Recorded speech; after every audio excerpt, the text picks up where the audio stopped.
बहुविध शंभु सासु समुझाई। गवनी भवन चरण सेरुनाई। जननी ओमा बोले तबुलीनी। लह उछंग सुंदर शेख दीनी। शिव जी ने बहुत तरह से अपनी सास को समझाया। तब वे शिव जी के चरणों में सिर नवाकर घर गईं। फिर माता ने पार्वती जी को बुला लिया और गोद में बैठा करके यह सुंदर सीख दी। करे हूँ सदा शंकर पद पूजा। नारे धर्म पति देहो न दूजा। बचन कहेत भरे लोचन बारी। बहोरे लाए और लीने कुमारी। हे पार्वती, तू सदा शिव जी के चरण की पूजा करना। नारियों का यही धर्म है। उनके लिए पति ही देवता हैं और कोई देवता नहीं है। इस प्रकार की बातें कहते कहते उनकी आंखों में आंसू भर आए और उन्होंने कन्या को छाती से चिपटा लिया। कत वेद सृजी नारी जग माही। पराधीन सपो नेहु सुख नाई। बे अति प्रेमो बिकलो महतारी। धीरज कीन कुसमों में विचारी। फिर बोली, हे विधाता ने जगत में स्त्री जाति को क्यों पैदा किया। पराधीन को सपने में भी सुख नहीं मिलता। यूं कहती हुई माता प्रेम में अत्यंत विकल हो गई, परंतु कुछ में जान करके दुख करने का अवसर न जानकर उन्होंने धीरज धरा। पौने पौने में लाते परत गए चरेना। परम प्रेम कछु जाए न बरना। सब नारिनो मेले भेटी भवानी। जाहे जननी और पुनि लपुटानी। मैना बार बार मिलती हैं और पार्वती के चरणों को पकड़कर गिर पड़ती हैं। बड़ा ही प्रेम है, कुछ वर्णन नहीं किया जाता। भवानी सब स्त्रियों से मिल करके भेंट कर फिर अपनी माता के हृदय से जा लिपटी। जननी है पहर मेले चले उचेते आशीष सब काहू दई। फेरे फेरे बिलोकते मात तन तब सखी ले सिय पही गई।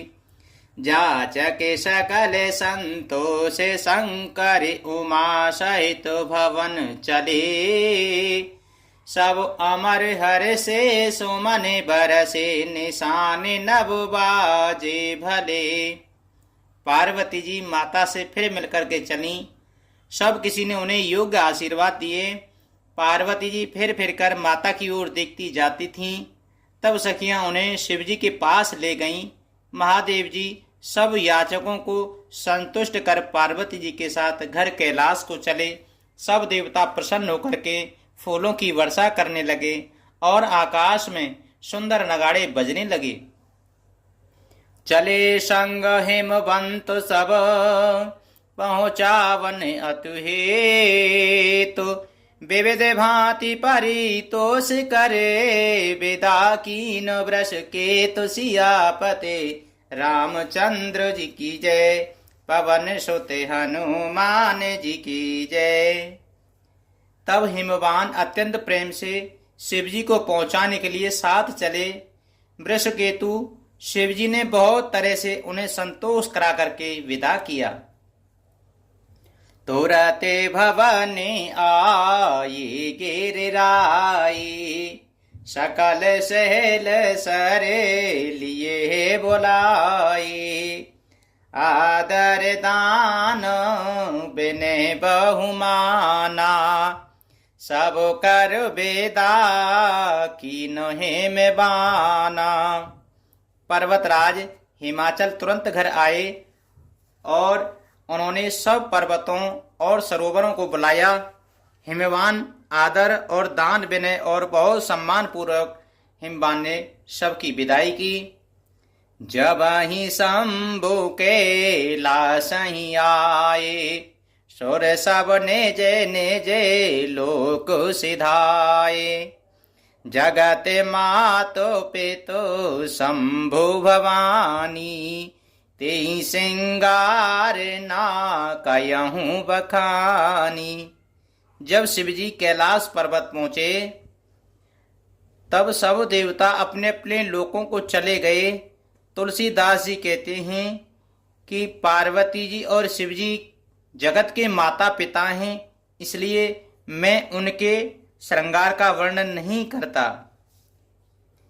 करहीं पे वेद वेदे भोग विलासा, गण समेत बसहीं कैलासा।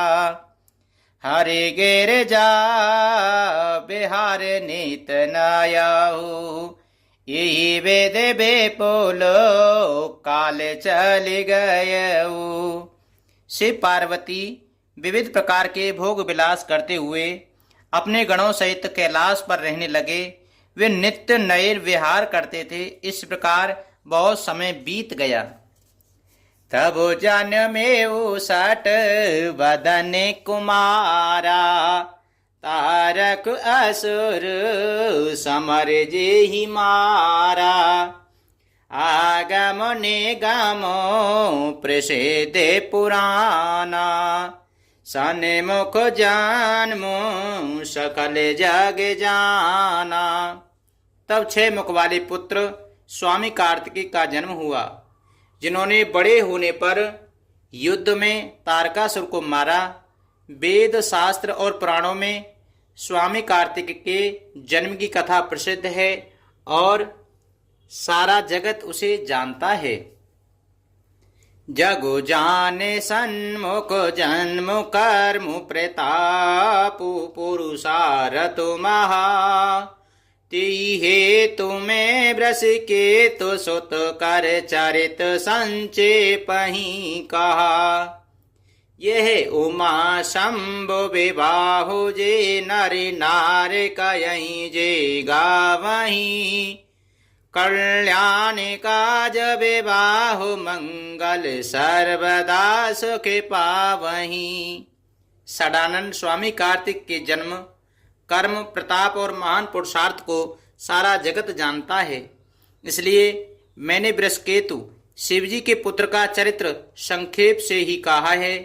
शिव पार्वती के विवाह की इस कथा को जो स्त्री पुरुष कहेंगे या गाएंगे, वे कल्याण के कार्यों और विवाह आदि मंगलों में सदा सुख पावेंगे। चरित सिंधु गिरिजा रमन, वेद न पावहि पारु।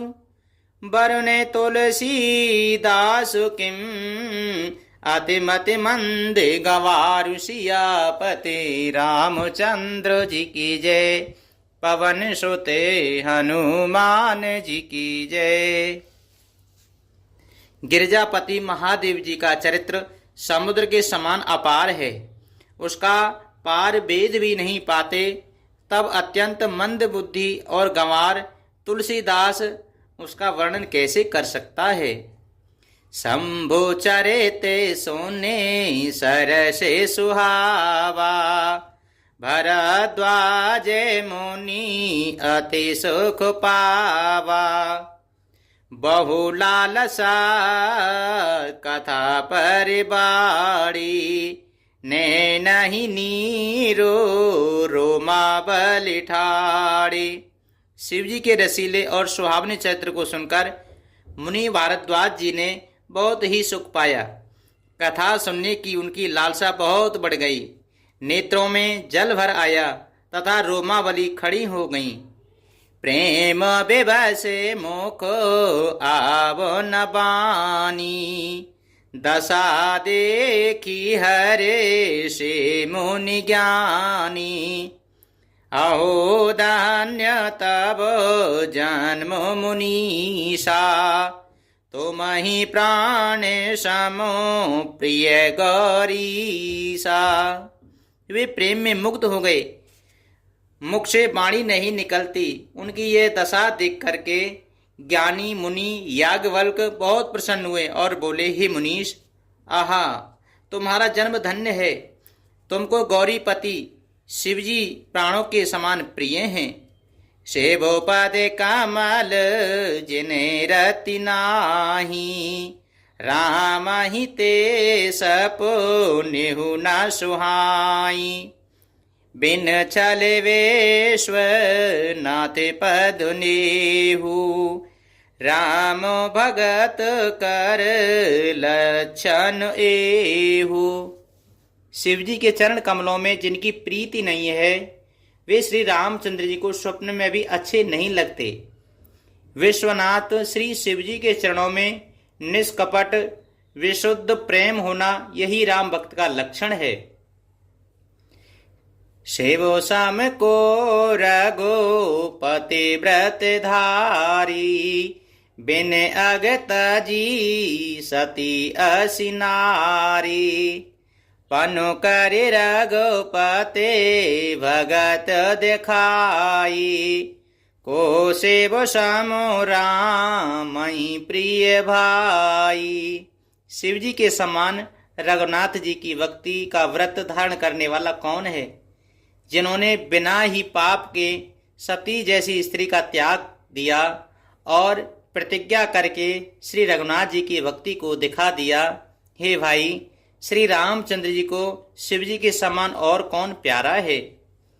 प्रथम ही में कैसे वो चरित बूझा परम तुम्हार, सोचो सेवक तुम राम के रहित समस्त विकार। सियापति रामचंद्र जी की जय, पवन सुत हनुमान जी की जय।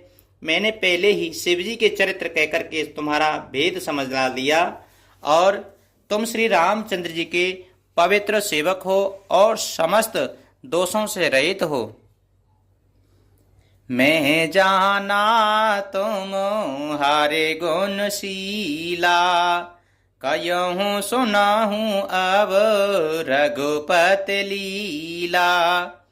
सुने मुनि आज समागम तोरे, कहे न जाए जस सुख मन मोरे। मैंने तुम्हारा गुण और शील जान लिया, अब श्री रघुनाथ जी की लीला कहता हूँ, सुनो। हे मुनि सुनो, आज तुम्हारे मिलने से मेरे मन में जो आनंद हुआ है वह कहा नहीं जा सकता। राम चरित्र अति अमित मुनीसा, कहे न सकहीं सते कोटि अहिसा। तदपि जथा श्रुत कयहूँ बखानी, सो मेरे गिरापते प्रबोधनु पानी। हे मुनीश्वर, रामचरित्र अत्यंत अपार है, 100 करोड़ शेष जी भी उसे नहीं कह सकते। तथापि जैसा मैंने सुना है वैसा वाणी के स्वामी प्रेरक और हाथ में धनुष लिए हुए प्रभु श्री रामचंद्र जी का स्मरण करके कहता हूँ। शारद दारु नारे सम स्वामी, राम सूत्र धरे अंतर जामी। जेहि पर कृपा करहि जनु जानी, कवि और अजर नचावहि वानी। सरस्वती जी कंठपुतली के समान है और अंतर्यामी स्वामी श्री रामचंद्र जी सूत पकड़कर कठपुतली को नचाने वाले सूत्रधार हैं। अपना भक्त जानकर जिस कवि पर वे कृपा करते हैं उसके हृदय रूपी आंगन में सरस्वती को वे नचाया करते हैं। प्रणय बहु सोये कृपाल रघुनाथा, बरे नहु बेसद तासु गुण गाथा। परम राम्य गिरवर कैलासु सदा जहाँ सेवो उमा निवासु। उन्हीं कृपालु श्री राम रघुनाथ जी को मैं प्रणाम करता हूँ और उन्हीं के निर्मल गुणों की कथा कहता हूँ। कैलाश पर्वत में श्रेष्ठ और बहुत ही रमणीय है जहाँ शिव पार्वती सदा निवास करते हैं। सिद्धि तपोधन जोगी जन सुर किन्नर मुनि वृंद बसहि तहाँ सुकृति सकल सेवहि सेव कुचुक कंद। सियापति रामचंद्र जी की जय, पवन सुत हनुमान जी की जय। सिद्ध तपस्वी योगीगण देवता किन्नर और मुनियों के समूह उस पर्वत पर रहते हैं। वे सब बड़े पुण्यात्मा हैं और आनंद कंद श्री महादेव जी की सेवा करते हैं। हरे हरे वे मुखो धर्म रति नाही, ते नर तहाँ सपुन्यु नहीं जाही। तिहि गिर पर्वत विटपे विशाला, नित्य नूतन सुंदर सब काला। जो भगवान विष्णु और महादेव जी से विमुख हैं और जिनकी धर्म में प्रीति नहीं है, वे लोग स्वप्न में भी वहां नहीं जा सकते। उस पर्वत पर एक विशाल बरगद का पेड़ है जो नित्य नवीन और सब काल 6 ऋतुओं में सुंदर रहता है। त्रिवेद समीर सुशीतल छाया, शिव विश्राम बिटप श्रुति गाया। एक बार तिहि तरे प्रभु गयहूँ, तरहो बिलो के ओर अति सुख भयहूँ। वहाँ तीनों प्रकार के शीतल मंद और सुगंध वायु बहती रहती है और उसकी छाया बड़ी ठंडी रहती है। वह शिवजी की विश्राम करने का वृक्ष है जिसे वेदों ने गाया है। एक बार प्रभु श्री शिवजी उस वृक्ष के नीचे गए और उसे देख करके उनके हृदय में बहुत आनंद हुआ। निज कर डासे नागोरे पुछाला, बेटे सहजहि शंभु कृपाला। कुंदो इंदु दरे गौर शरीरा, भुज प्रलंब परे धन मुन चीरा। अपने हाथ से बागंबर बिछाकर कृपालु शिवजी स्वभाव से ही बिना किसी खास प्रयोजन के वहां बैठ गए। कुंद के पुष्प चंद्रमा और शंख के समान उनका गौर शरीर था। बड़ी लंबी भुजाएं थीं और वे मुनियों के वलकल वस्त्र धारण किए हुए थे। तरोने अरोने अम्बुज समुचरे ना, नखे दोते भगत हृदय तम हरे ना।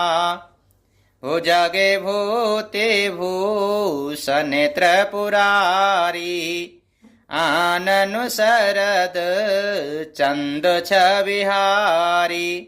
उनके चरण नए पूर्ण रूप से खिले हुए लाल कमल के समान थे। नखों की ज्योति भक्तों के हृदय का अंधकार हरने वाली थी। सांप और भस्म ही उनके भूषण थे और त्रिपुरासुर के शत्रु शिवजी का मुख शरद पूर्णिमा के चंद्रमा की शोभा को भी हरने वाला, फीकी करने वाला था। जटा मुकुट सोर सारित सिर, लोचन नलिन विशाल। नीलकंठ लावण्य निधि, सोए बाल वेदु भाल। सियापति रामचंद्र जी की जय, पवन सुत हनुमान जी की जय। उनके सिर पर जटाओं का मुकुट और गंगा जी शोभायमान थीं। कमल के समान बड़े बड़े नेत्र थे। उनका नील कंठ था और वे सुंदरता के भंडार थे। उनके मस्तक पर द्वितीय का चंद्रमा शोभित था। मंगल भवने अमंगल हारी त्रिबाहु सुदशरथ अजिर बिहारी।